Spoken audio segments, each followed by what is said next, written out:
All right, welcome back to Where Are We Eating, the food podcast that brings world history to the table. I'm Keyah. I'm Kira. And we're back with another story time. We supplement with anecdotes and observations, sometimes relevant, sometimes not. We don't promise they will be. I'm pretty excited about this one. Mm-hmm. My throat opened. Yeah, that's okay. Please keep that. For sure. That was important. That one's definitely stinging. Mm-hmm. So I am excited about this one.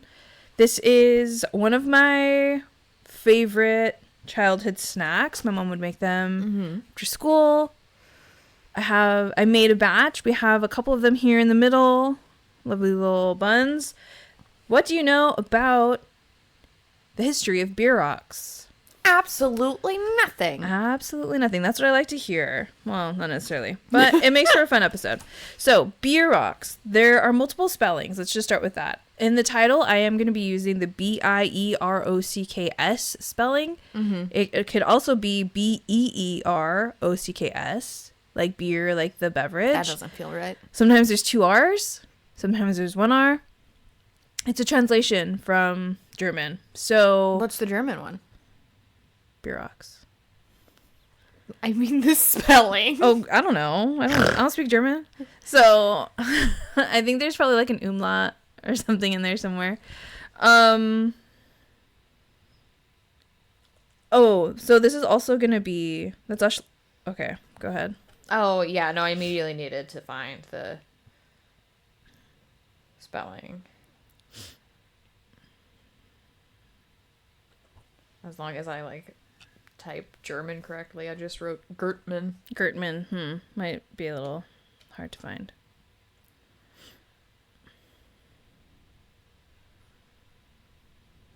Oh, so it's Bierocks.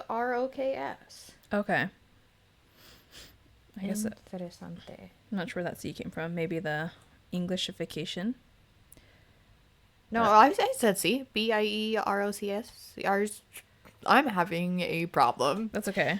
Bierok. Yeah, that's what I heard the first time. Oh, dear That's okay. Lordy. But it's what I have. Bierocks. Yeah. Okay, cool. Well, then there you go. So, what are they? We've talked a lot about the spelling. They are... I thought this was funny. Wikipedia described them as a pocket sandwich, which it's a filled bun. But when I read pocket sandwich, I thought ham sandwich in pants pocket.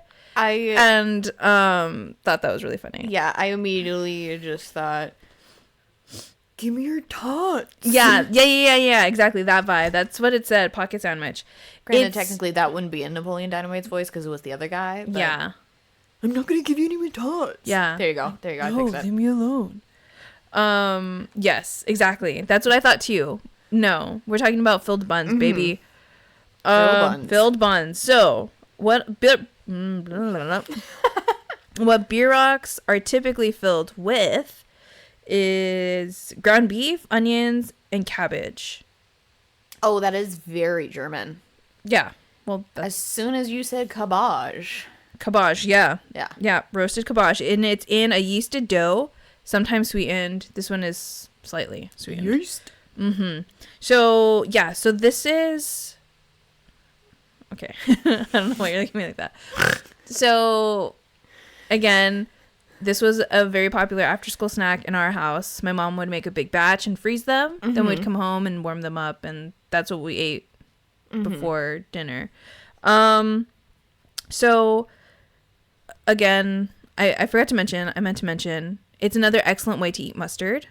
They're so good with mustard. Dang straight it is. It's just another vehicle to get mustard in your mouth. So, etymology. Where the word Bierocks come from. So, the traditional understanding of where it comes from, it was like a Germanification of a Russian word. Yes. So, the Russian word pirog, or piroshki. So those are 2 different Russian foods that are similar. It's like a filled pastry. So this is like a German style of that. Yeah. So Chicago style pizza. Bierock, pirog, similar different cultures and languages. But there's a recent theory that the word Bierock comes from the Turkish börek, because there's also a Turkish filled pastry called börek. So Bierock could either derive from one or either of those, because Bierocks come from the Volga German community. So, who are the Volga Germans, you may ask? Who are the Volga Germans? Who are the Volga Germans? So, the Volga German people were recruited as immigrants to Russia in 1700s. So, when they went to Russia under this recruitment, they were allowed to maintain their culture, their language, their traditions, and their churches. And they farmed the land, and this was like a deal that they made, that the Russian government offered. So, and this was in 1762 and 1763. So, what was happening in Russia in 1762 and 1763 that would cause them to recruit immigrants?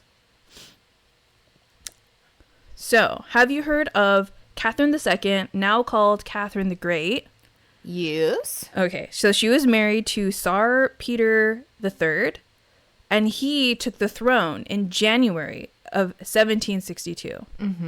So, he had a busy few months.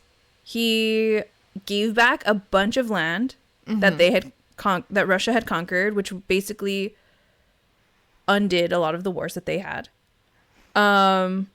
He passed 220 new laws that he had been working on when he was a crown prince.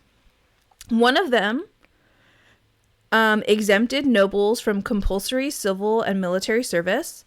Another one forbade landowners from murdering peasants. So it was a real mixed bag. Yeah. He's remembered as being unpopular and ineffective because in June of 1762, his wife, Catherine, marched with a procession of civilian and military supporters to basically overthrow him. And she won. She succeeded. Yeah, okay. She marched to the Winter Palace. She was proclaimed the heir to the Russian throne by the Archbishop.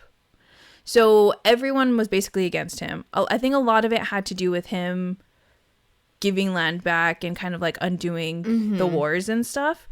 And also, again, no one liked him. They liked Catherine. So when she rose to power, they gave it to her. Yeah, that makes sense. So one of the first things she did in 1762 was to invite non-Jewish Europeans to settle in the Volga region, which the Volga River is the longest river in Europe. So the region that we're talking is like the south part, like near Ukraine area. And so that area, they needed people to like farm it and stuff. So they invited people from other countries to come.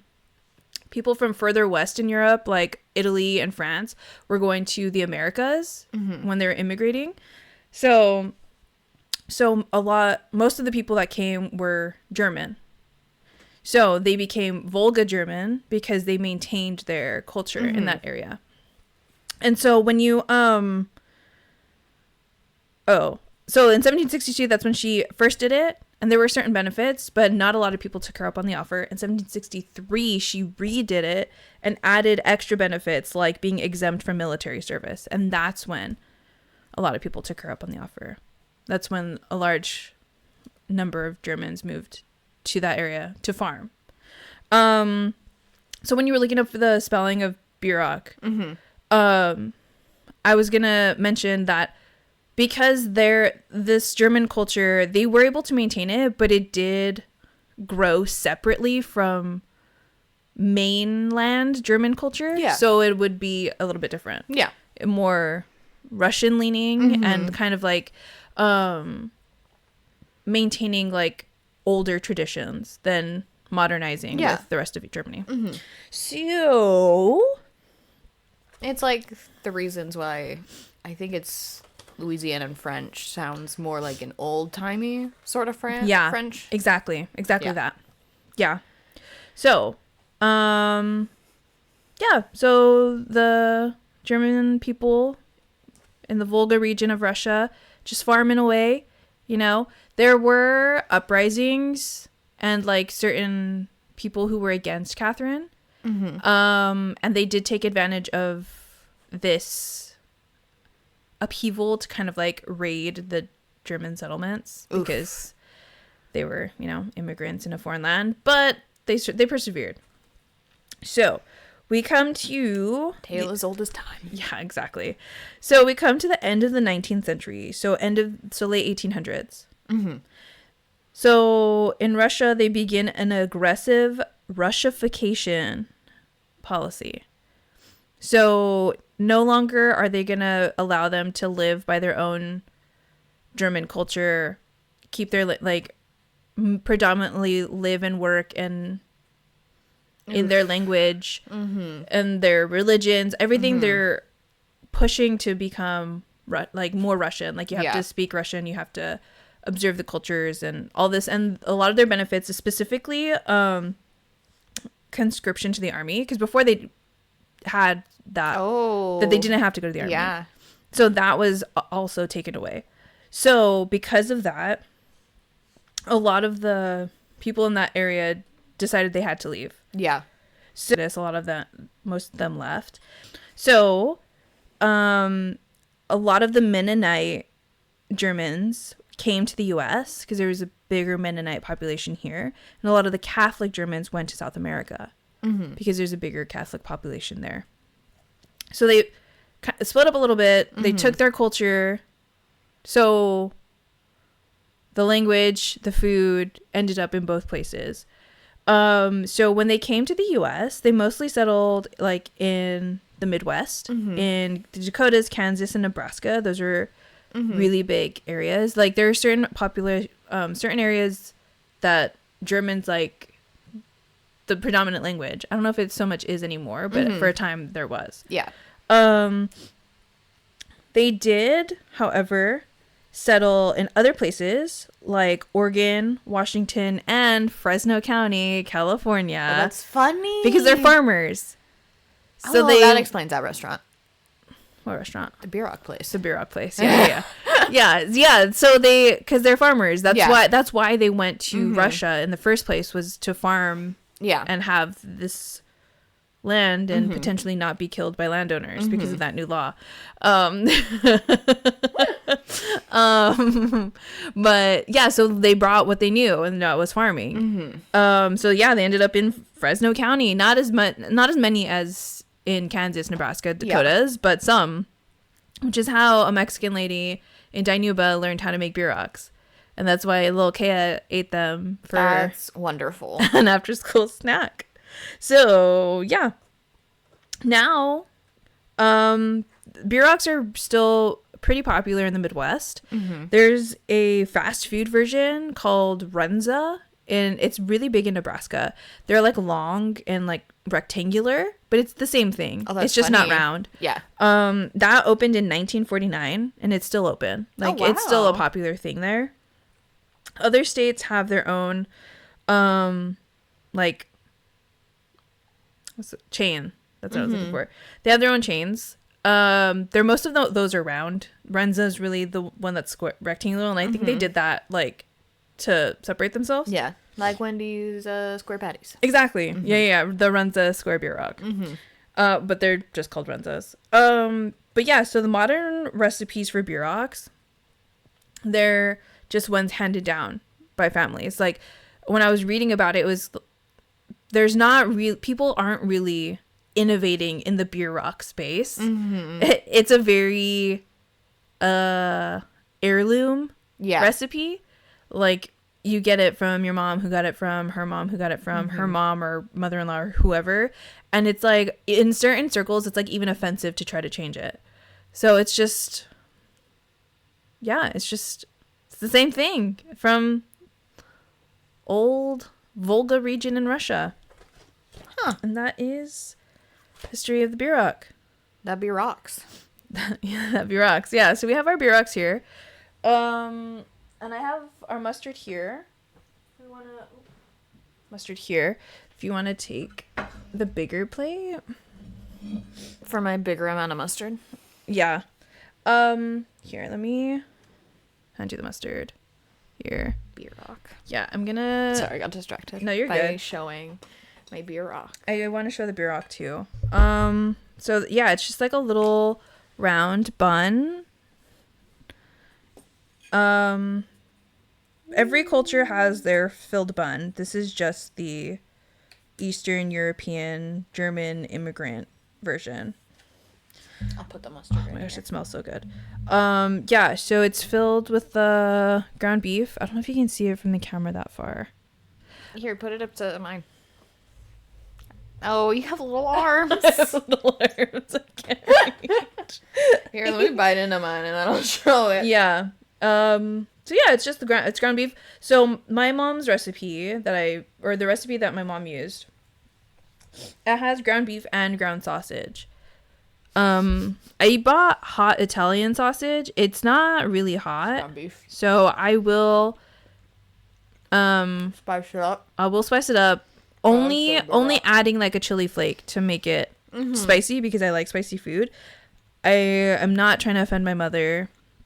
I don't think this is her recipe, so she probably won't mind. Yeah. But yeah, so I made them last night. Kira, you were here. They're good. They taste like, when I eat them, it tastes like 1999. It's like a very Ratatouille moment. Like when the critic is sitting in the restaurant and takes his first bite and is like drawn back to his childhood. That's what it's like when I eat these. You know what 1999 tastes like to me? What? Breast milk. Well, yeah, I got the Bierocks and breast milk. That'll be the title of the episode. Wonderful. Yeah. No.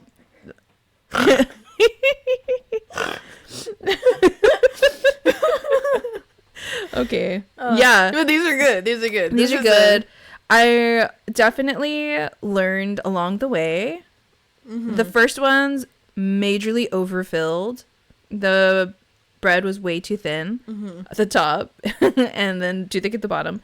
The middle ones are good. These are the middle ones. And then the last ones were underfilled because I ran out of filling because I used them all in the first batch. First tray. Who doesn't like bread?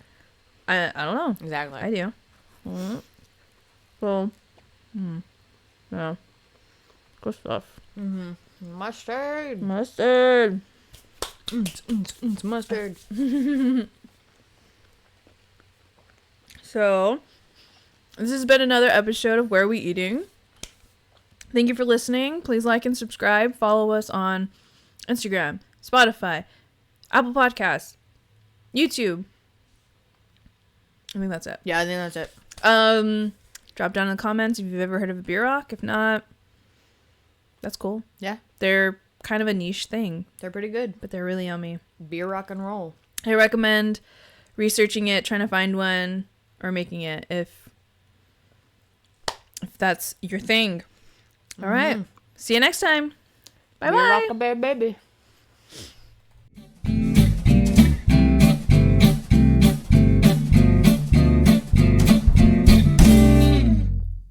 Important. You don't have like Mr. Fantastic's arms.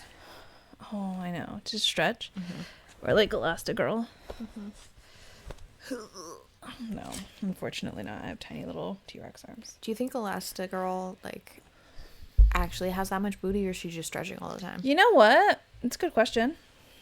Maybe. That's what's gonna be on my mind when I watch The Incredibles now. She's just inflated.